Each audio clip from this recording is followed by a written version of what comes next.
তো গাইস, নতুন বছরে সবাইকে জানাই অনেক অনেক শুভেচ্ছা, সকলকে জানাই হ্যাপি নিউ ইয়ার।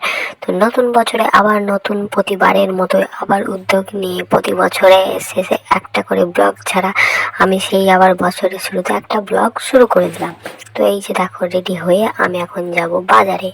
তো বাজারে দেখো আমি যাচ্ছি, কি কি করছি সেটাই তোমাদের সাথে শেয়ার করব। আর এই দেখো তুড়ি মেরে কেমন আমি ভুট্টা করে নেবো, এই দেখো, দেখেছো তো? তোমরা কে কে তুড়ি মেরে পড়তে পারো বলো। এই যে বেরিয়ে পড়লাম ঢং করতে করতে। তো বেরিয়ে পড়ার পর টোটোতে ডাকু সাকু হয়ে বসে পড়লাম। আমার আবার ঠান্ডা লাগে খুব। এই যে টোটোতে যাচ্ছি, তো এই তো চারিদিকের পরিবেশ দেখো কেন খুব শান্তশিষ্ট।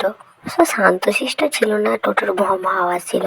তো তারপরের ব্লগটা আর করতে পারিনি লজ্জার জ্বালায়। রাস্তায় বেরিয়ে ভিডিও করতে আমার খুব লজ্জা পাই, তাই আর ব্লগটা এই পর্যন্তই। যদি কোনোদিন লজ্জা কাটিয়ে উঠতে পারি তাহলে তোমরা পুরো ব্লগ দেখতে পাবে। তো বাড়ি এসে এই যে যে ঢং করে যে ছবিগুলো তুলেছিলাম, তো সেইগুলোই তোমাদের সাথে শেয়ার করলাম। আর এগুলো সারাদিন যা করেছি সেই ছবি। তো ভালো থেকো।